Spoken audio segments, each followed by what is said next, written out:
En la actualidad, la ciudad turca de Foça es una tranquila villa costera en la que la vida transcurre ajena a los sangrientos acontecimientos que hace algo más de 2500 años dividieran irremediablemente el mundo conocido.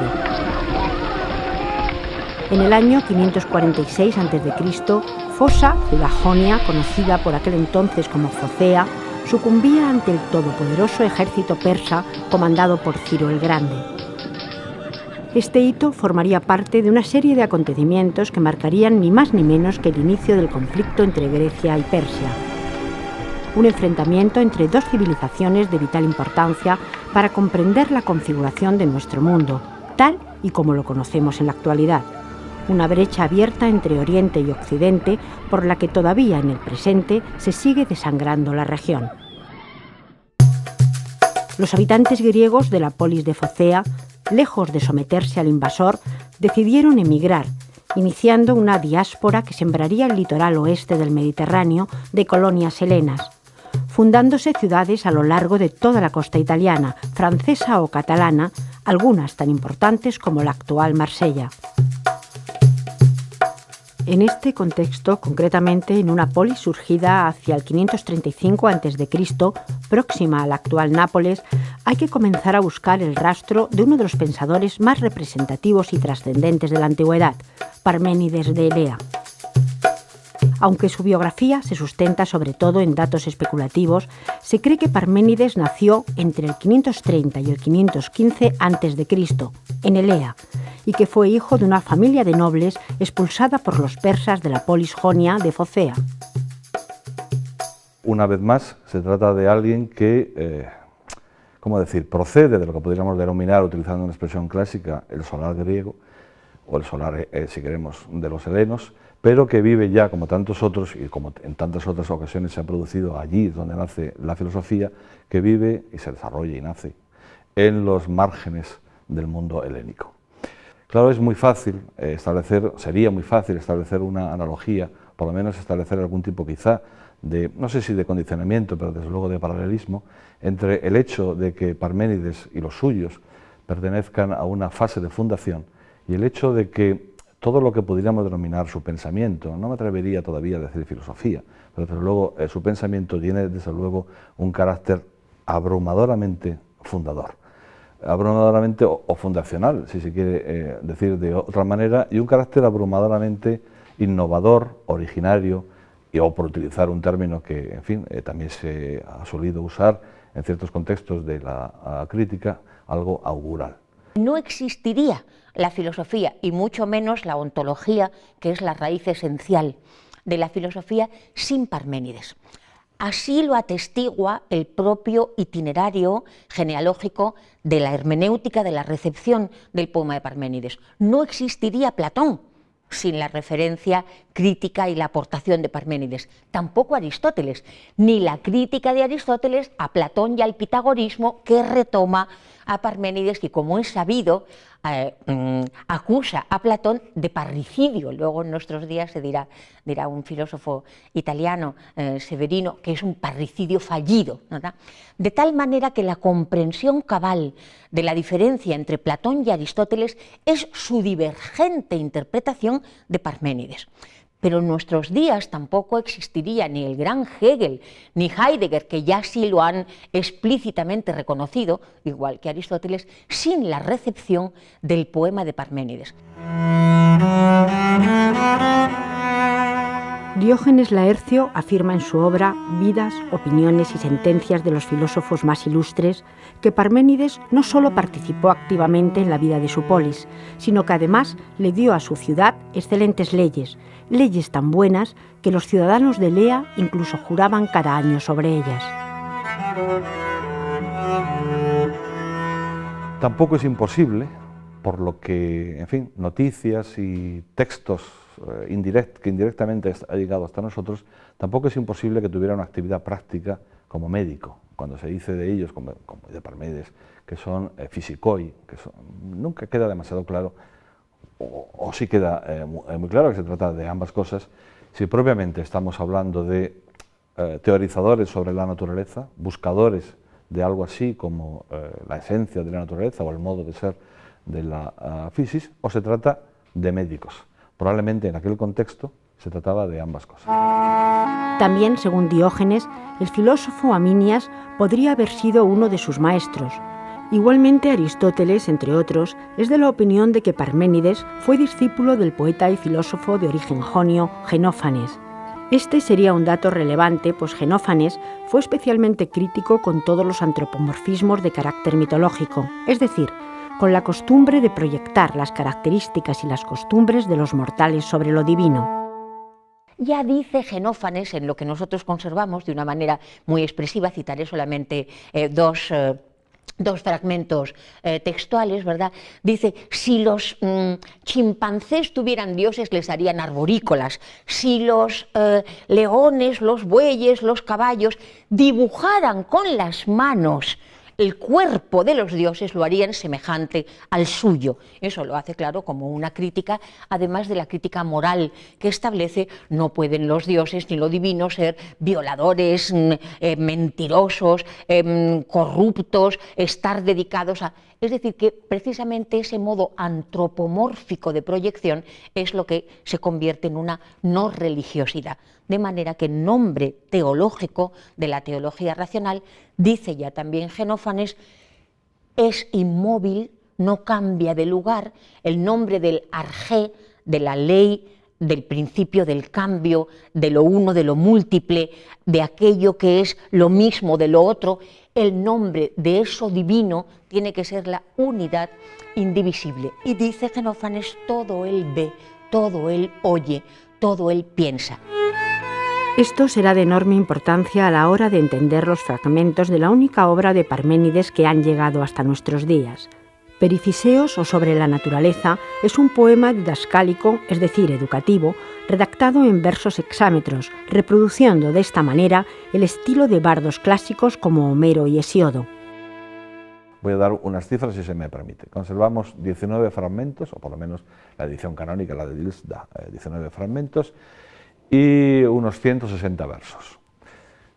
A la parte, por así decirlo, metafísica u ontológica, lo que podríamos denominar la parte puramente racional, puramente argumentativa del poema, podría corresponder a algo así como, bueno, podemos conservar 9 décimas partes.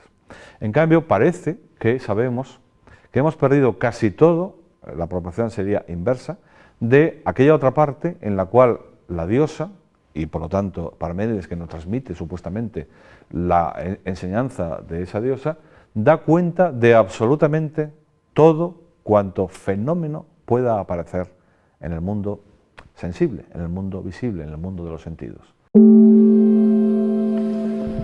Las yeguas que me llevan, tan lejos como alcance mi ánimo me transportaban. Una vez que en su arrastre me abocaron al camino de múltiples palabras de la deidad, el que con respecto a todo lleva por él al hombre que sabe. Por él era llevado, pues por él me llevaban las muy discretas yeguas que tiraban del carro. Mas el camino unas muchachas lo marcaban. El eje, en los bujes, producía un ruido de siringa, al rojo, pues se veía urgido por dos tornátiles ruedas a uno y otro lado. Cuando se apresuraron a escoltarme las jóvenes, hijas del sol, dejada atrás la morada de la noche, hacia la luz, tras haberse destocado la cabeza con sus manos. Lo que se refiere al espacio poemático es muy interesante, porque primero el auriga que va con las yeguas que son femeninas será distinto. Luego después en Platón el auriga llevará un caballo negro, un caballo blanco, aquí son yeguas. Este auriga atraviesa toda una zona guiado por las hijas del sol que van quitándose velos y desemboca en la puerta que cancela, que gobierna la justicia. Por lo que sabemos, era un poema que en su contenido debió responder a lo que podríamos denominar su programa, el programa que se formula al final del denominado proemio. Ese programa es un programa que hoy denominaríamos un programa de estudios. Incluso, en fin, los que damos clase en la universidad de hoy, seguramente diríamos una guía docente. Una guía docente donde lo que se, ¿cómo decir? Lo que se promete es un conocimiento total acerca de todas las cosas. Lo cual quiere decir, sí, puede parecer muy pretencioso, era enormemente pretencioso, era desafiante, era soberbio incluso, orgulloso, pero era, lo queramos o no, era el sentir de aquellos pensadores. Podremos dar cuenta de todo. Allí están las puertas de las sendas de la noche y el día, y las enmarcan dintel y umbral de piedra. Situadas en el éter, cubren el vano con grandes portones. Las correspondientes llaves las tiene Justicia, pródiga en dar pago. Las muchachas, hablándole con suaves palabras, la convencieron hábilmente para que el cerrojo confiador de las puertas en un vuelo descorriese. Dique gobierna una inmensa puerta en el aire, dice el poema, que tiene cerrojos. Aquí las metáforas son siempre las ruedas, los elementos rotatorios redondos, quiclos, los goznes, los ejes, ¿verdad? Y esta puerta la gobierna Dique, y las doncellas, hijas del sol, el sol que retorna, el sol que tiene una temporalidad que es la de reaparecer una vez que ha desaparecido, estas hijas del sol persuaden, otra vez está la pistis, la lexis, el elemento retórico de la persuasión, puesto que no puede darse aquí ninguna demostración. Pero interesa en el espacio poemático cómo el ámbito de la justicia acaba aquí. Aquí, a partir de aquí, comienza otra dimensión diferente, que es la de la verdad. Una verdad que tiene que agenciarse a la justicia, que no la olvida, pero hay un límite infranqueable. Todo el tiempo el protagonista del poema es la unidad intensiva, por lo tanto el límite indivisible, ¿verdad? Pero un límite tiene siempre dos lados. A este lado, por lo tanto, ya queda atrás el lado gobernado por la justicia. El poema lo explicita y dice que hasta allí llegó, hasta allí llevaron al poeta la themis, ley y justicia. Se entra entonces en otro ámbito, el ámbito de la llamada aletheia, es decir, de la verdad, el de una verdad sin contrarios, un ámbito en el que, como luego dirá Aristóteles, no hay ni engaño ni error. Ea pues, que yo voy a hablarte, y tú retén lo que te diga tras oírlo, de los dos únicos caminos de búsqueda que cabe concebir. El uno, el de que es, y no es posible que no sea. Es ruta de convicción, pues acompaña a verdad. El otro, el de que no es y que es preciso que no sea. Ese te aseguro que es sendero del que nada se puede aprender, pues ni podrías conocer lo que no es accesible, ni podrías hacerlo comprensible.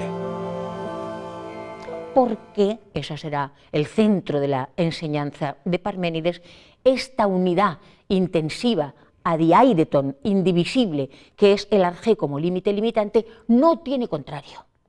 Si tuviera contrario, eso establecería ya inmediatamente una referencialidad, que sería la de nacimiento o muerte, o la de movimiento, de acuerdo con cantidad, con cualidad, lugar, categorías que Aristóteles obtendrá. Lo puede uno establecer con toda claridad leyendo con detenimiento el poema, obtendrá de las denegaciones que establece precisamente el centro de la enseñanza de lo divino que se pone en boca de la diosa Aletheia. Y ya solo la mención de una vía queda, la de que es. Y en ella hay señales en abundancia, que ello en tanto que es ingénito e imperecedero, entero, homogéneo, imperturbable y sin fin.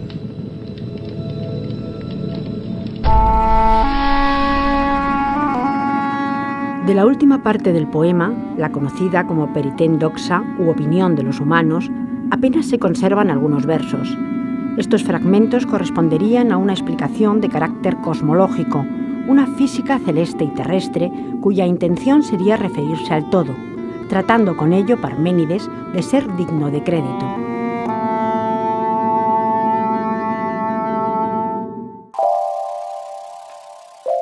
Como la tierra, el sol, la luna, el éter común, la celeste vía láctea, el Olimpo, el mar remoto y la ardiente fuerza de los astros se lanzaron a nacer.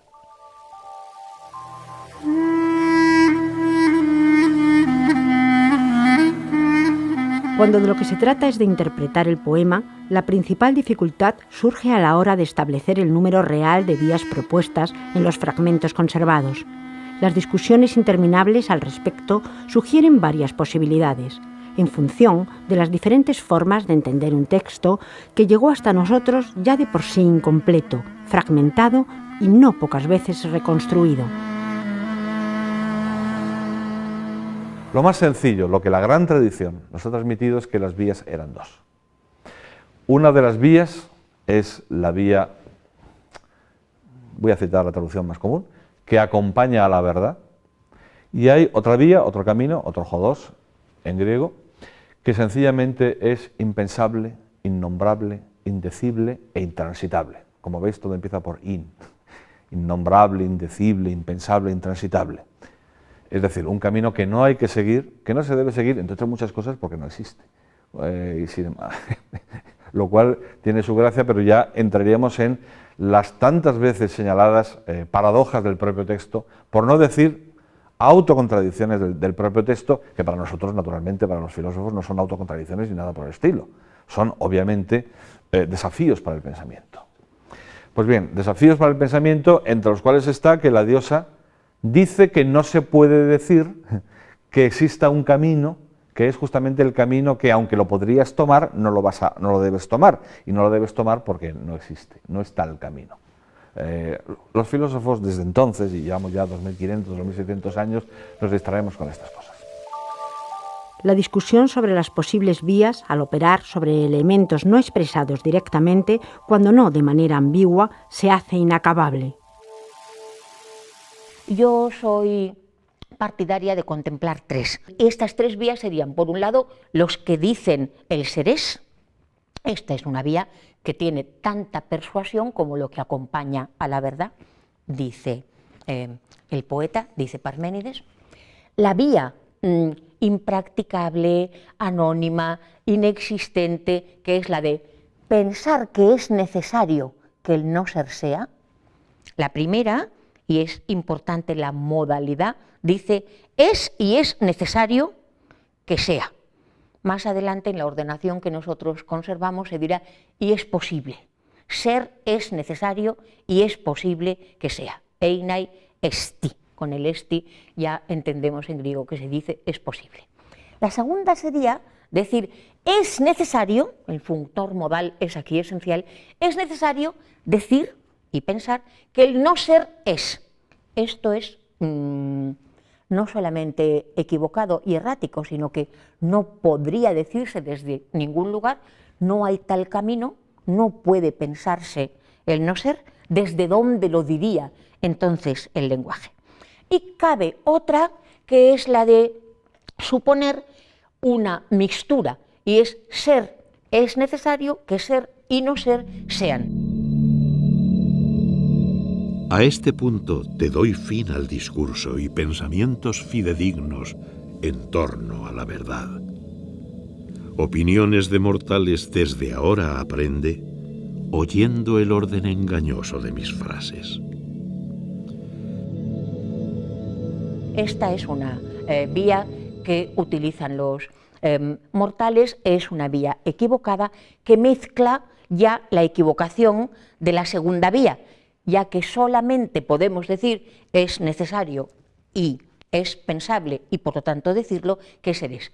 No ser no es, cuidado con esto, en el ámbito de los primeros principios. El no ser como arjé no es, la nada como arjé no es. Eso no significa que el no ser no vaya a tener en una interpretación que podría darse, que es la que ha dado Aristóteles, de Parménides, no pudiera ser precisamente aquello que diferencia a la pluralidad originaria de los que participan en la unidad intensiva modal de ese uno al que ya la República de Platón había llamado el bien, el agazos. De tal manera que no ser podría ser que si son a la vez, jamá, A y B y C y D como primeros principios y comparten para serlo la unidad intensiva del ser que necesariamente es, el no ser fuera entonces la diferencia, B no es A, ni C es A ni B, ni D es C ni A. De manera que entonces esta sería la respectividad de una pluralidad originaria que sí pudiera decirse que está siendo desde el punto de vista de la tesis principal que el ser es. Otras interpretaciones más radicales afirmarían que las vías se podrían reducir exclusivamente a una, la vía de la verdad. Esto sería aquella interpretación según la cual Parménides estaría diciendo solamente hay el ente, lo que es, o como Cordero dice, lo que está siendo, toon, toeon, y nada más, lo cual quiere decir lo siguiente: árboles, hierba, mar, cielo, dioses, tierra, amor, guerra, nacimiento, muerte. Ninguna de esas cosas existe realmente y son solamente ilusión y falsedad, espejismo y engaño. Retomando algunos elementos de la genealogía, si tenemos en cuenta entonces a un pitagórico heterodoxo que niega el dualismo dicotómico en relación a Minias, ¿verdad? Y si tenemos en cuenta el carácter teológico y no antropomórfico, antropocéntrico, que precisamente caracteriza su vínculo con Genófanes, desde ese punto de vista nos encontramos ya ante un teólogo racional no ético que está operando en el interior del lenguaje y en el interior de la poesía y que necesita, para que su poema sea inteligido y no aplicado a cualquier realidad, que nosotros, esto lo ha explicitado sobre todo Heidegger, pero se puede hacer perfectamente ya desde Aristóteles, establezcamos la diferencia ontológica. Está hablando solo del ámbito del arjé, está hablando solamente del ámbito de lo divino, en el periten aleceian, no está hablando de los fenómenos. El pensamiento de Parménides ha sido considerado en no pocas ocasiones como de una audacia filosófica tan extraordinaria como prematura en la historia de la filosofía. Sus doctrinas destacarán por el uso elegante y pionero de la lógica aplicada a sus razonamientos, alejados estos de las especulaciones cosmológicas de los pensadores milesios, así como de las teorías matemáticas de los pitagóricos. No sería descabellado, pues, referirnos a Parménides como el primer filósofo metafísico. Si por metafísica entendemos aquella forma seguramente extraordinaria, por no decir muy rara, yo diría salvaje, de pensar, salvaje por lo decidido de su decisión. Aquella forma de pensar según la cual tienes que aceptar lo que el pensar te dice, a saber que la verdad es una y única y no hay más que ella, o si se quiere, que no hay más que lo único que hay realmente, a saber lo verdadero, y que todo lo demás, a pesar de las apariencias, no existe. Y que esto te lo dice contra todo testimonio posible de los sentidos. Te lo dice algo así como la razón, la intuición, el nous, el pensar, el pensamiento. Si esto es metafísica, entonces, si Parménides y su diosa hubieran dicho esto, entonces Parménides estaría fundando la metafísica. Mas decidido ya quedó, como necesidad, dejar una vía inconcebible, innombrable, porque no es verdadera, de forma que la otra sea y que sea auténtica. ¿Cuáles son las consecuencias que se siguen de esto? Inmensas, inmensas. No voy a detenerme ahora en cómo el juicio, ojalá yo pudiera transmitir esto en su hermosura, ¿verdad? El juicio no puede negarlo. La dimensión de la necesidad, que es la dimensión más hermosa de la legislación ontológica de la filosofía, es que no puede ser negado. El juicio no puede negarlo. Hasta tal punto le es constituyente que no puede negarlo. Es una ley posibilitante. Se acaba de sentar el principio de identidad y el principio de no contradicción basado en él.